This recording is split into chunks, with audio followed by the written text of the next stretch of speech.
Hey, you guys, thank you for tuning in for another episode of Teen Redemption segment of Nisha. And Naya.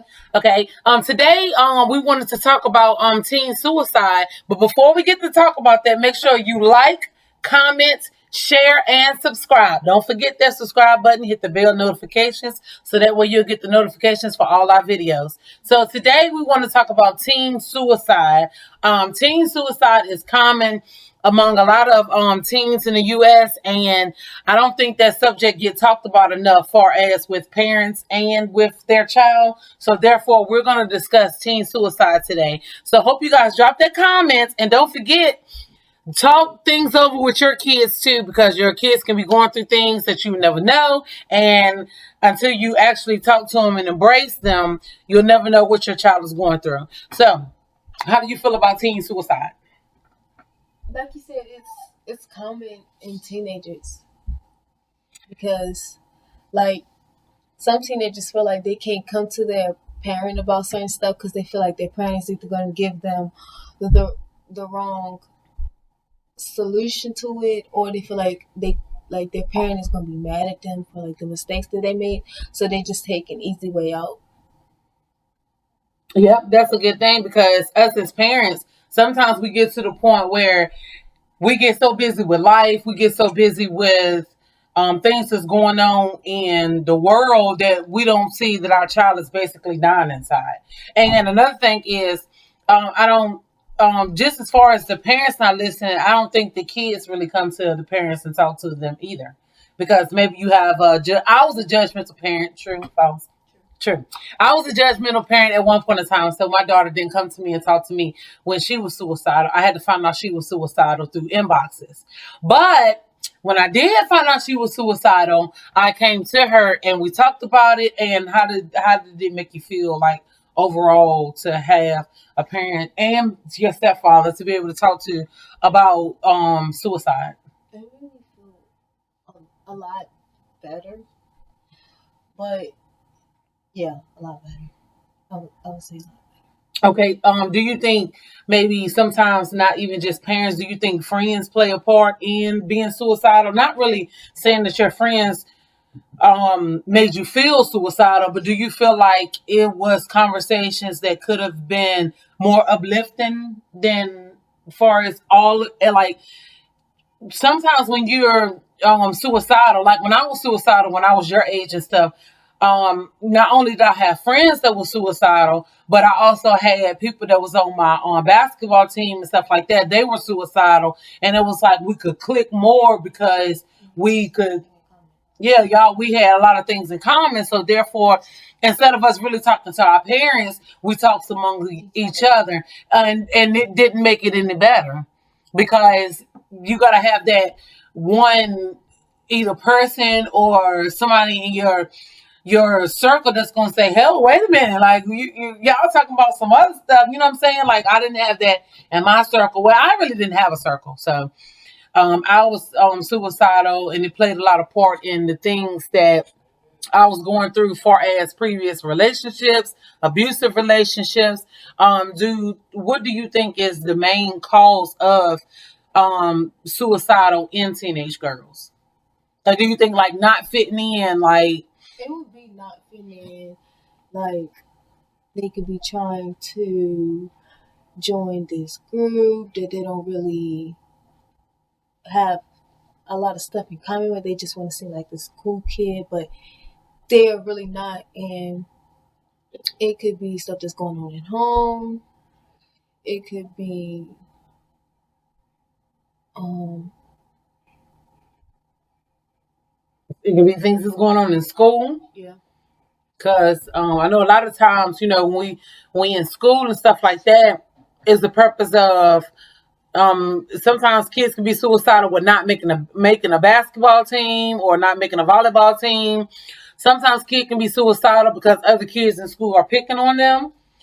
Sometimes kids can be suicidal because, just like you said, things is going on at home. So, well, if you could tell another teenage girl about being suicidal or thoughts about suicidal to help her be in a better place, what would you tell her?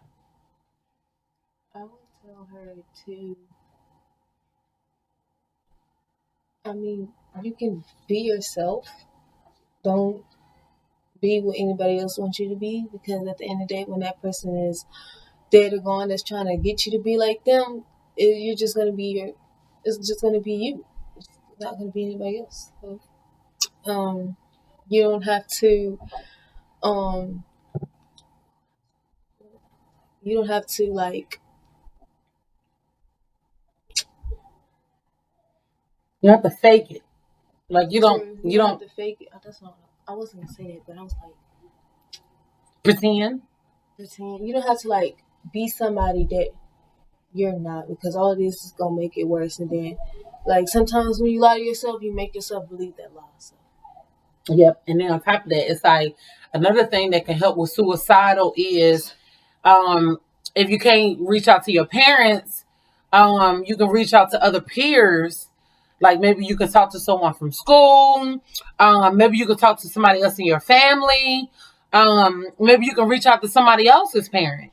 That's I think that's another thing that people be forgetting because just like I said, sometimes as parents, we can get so busy, we can get so caught up in life that we don't see our child struggling.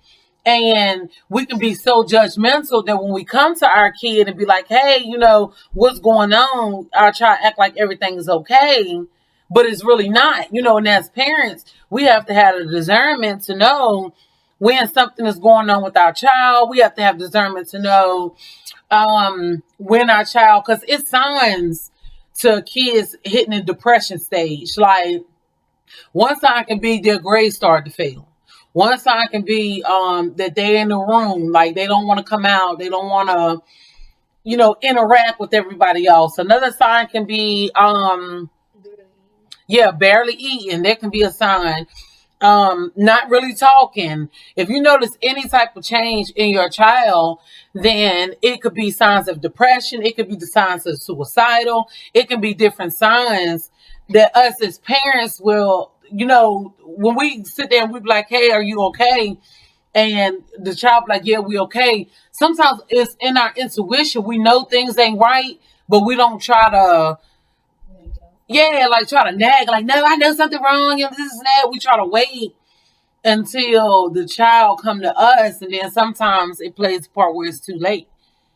Sometimes when we want to reach out or when we want to say things, it's too late because by that time something to happen, or if your child get in trouble more than usual or things like that, your child is being depressed.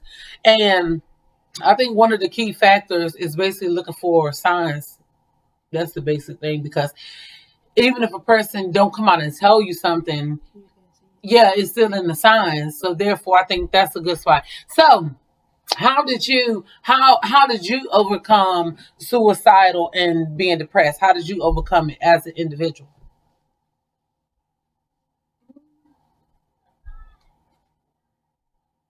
I had to take a long break from social media to like find out like what I want to do, because like I can't do what other people want to do if I'm not talking to that person. So it's like, so I'm just gonna have to figure out what I want to do, why I want to do it. Just gotta figure out a lot of stuff. Yep, and that's another thing that can lead to actually suicide and depression too. With kids wanting to be like somebody else. You know what I'm saying? Because sometimes, like you said, when you on social media and when you going through these different stages of life, and you look at somebody else's life, and then you start to compare yourself. I'm gonna tell you something. Comparison is a joy killer. That's it. That's some real stuff. Because if I all the time have to compare my life, To somebody else. yeah, to somebody else's life, then it make you feel like say for instance, if just like me being in ministry, I'm in ministry, and it's other women that I know of that's in ministry. If I compare my ministry to somebody else, not only does it take the joy from me being content in what I have, it actually it's my ministry is not unique anymore. You gotta copy everything that person do. Yeah, you copying what they want to do, and then if you're not even copying it, you comparing yourself. Like, oh, this person got 100 likes, so I'm gonna try to get 102, and it's just you miss the joy of being in ministry when you compare. Just like with you guys in your life, you miss the joy of being a teenager. You miss the joy of doing things as a teenager by comparing yourself to other teenagers and not realizing that this teenager, you don't know what this teenager done to get the things that they have. Just like I can't compare my ministry to somebody else because I don't even know if what that ministry, what it even stands on. I don't even know. You, yeah, how long the ministry been going? I don't even know if this person, how long this person had prayed to God for God to give them this ministry. They could be walking in the devil's footsteps. They can be walking in God's footsteps. But if I'm constantly sitting there trying to compare what I have going on to them, then at that point in time, I'm walking out of alignment. Like I'm not in alignment with Christ anymore. Now I'm being them. Like I'm doing what they do. And that can be a joy killer. And when it feels like a joy killer, it feels like that when you compare yourself to somebody else, you feel not good enough. And that can lead to suicidal too. You know, No, yep, you good. because I had seen this post. Like I think I seen it earlier, or it was the other time that you let me use Facebook. It was a picture of. It was like a picture of a helicopter, Mm-hmm. and then below the helicopter, I guess it was this guy in this really nice car. But it was a cartoon, so it was this guy in a really nice car, and the guy was saying that he wanted the helicopter. Then it was a picture of the next car, and I guess the next car was kind of like a little less. Out of dated, Yeah, basically. and then he wanted the car that the guy had, but he was complaining about what he wanted. Then it kept going down the line. Then it was a dude in the bike that wanted what that person wanted. Then it was a dude sitting on the street who was like, "Well, I want a bike." So basically the whole thing was it's always gonna be somebody that wants what you have, but you always. Mm-hmm. And then it's gonna be always somebody that's gonna have more than you. And then I think I seen the same meme because at the end it was the guy in the wheelchair, and he was jealous of the guy that was walking. Yeah.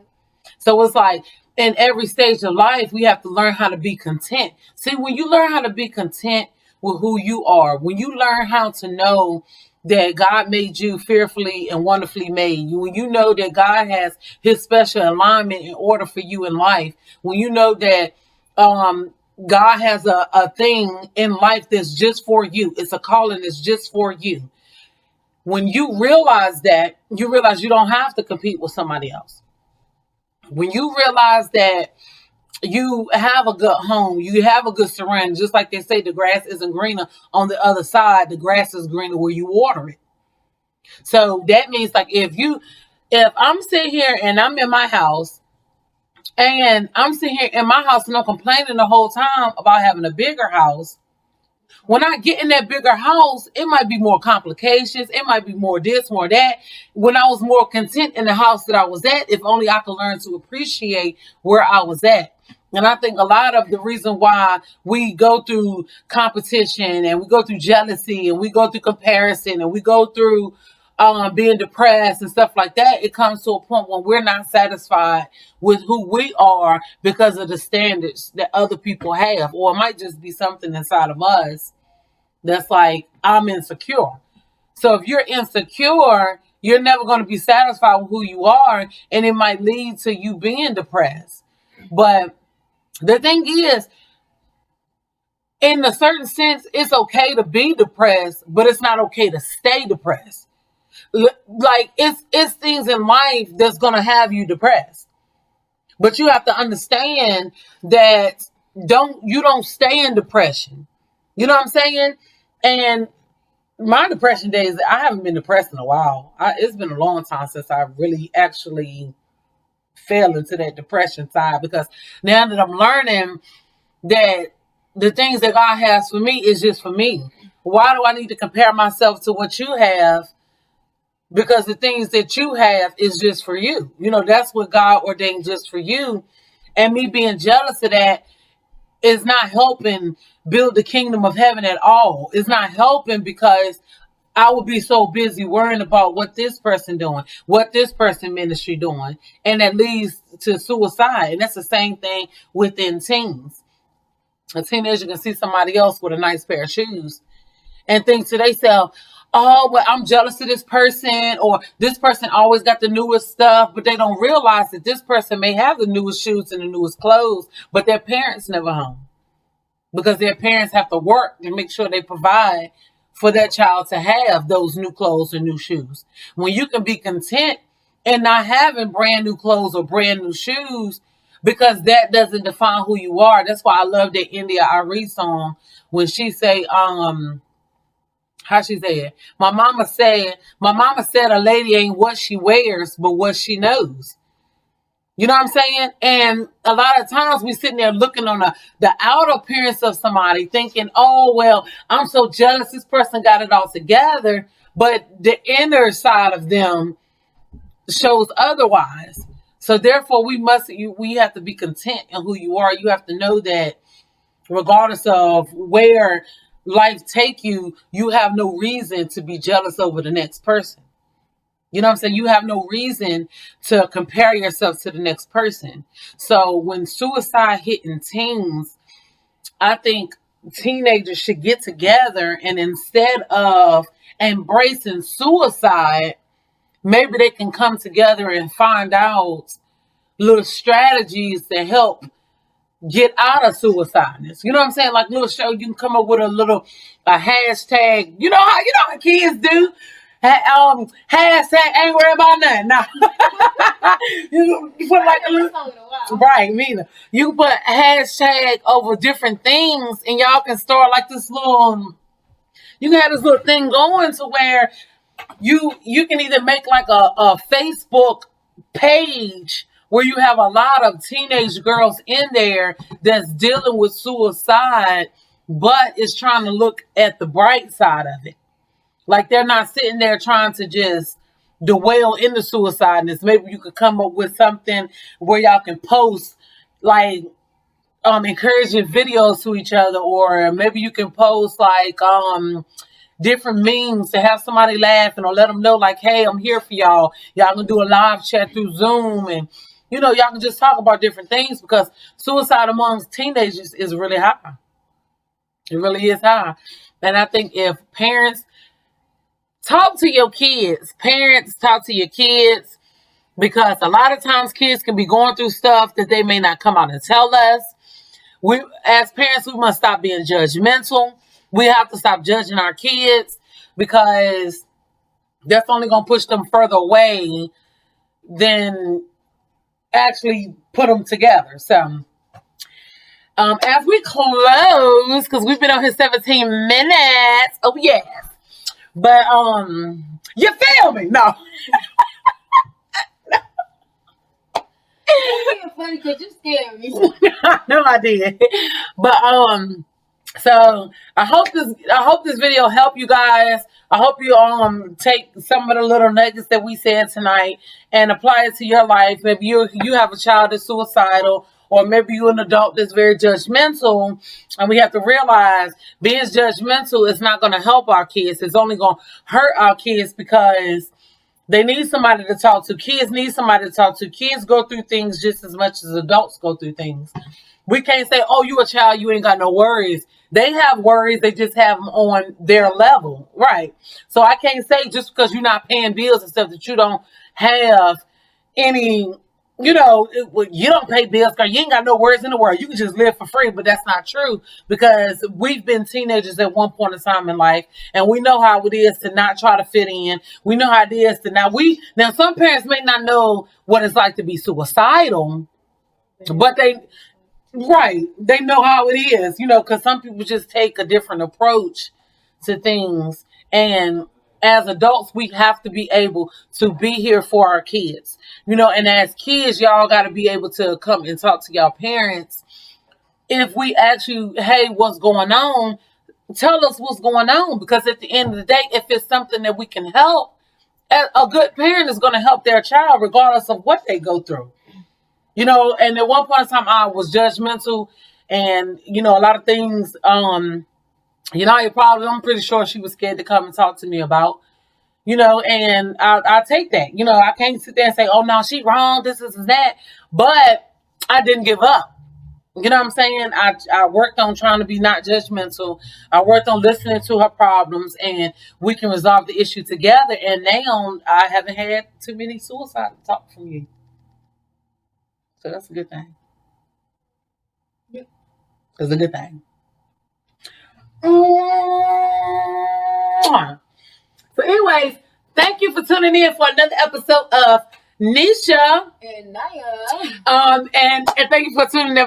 It's another episode of Team Redemption, where we are not who they say we are, because we are God's beloved. Parents, talk to your kids, and thank you guys for tuning in. Don't forget to like, comment, and subscribe. Hit the bell of notifications so that way you can be caught up in all the videos that we have. And I thank you guys so much for tuning in. We love you guys, and we thank you guys. So you guys have a blessed night, beloveds.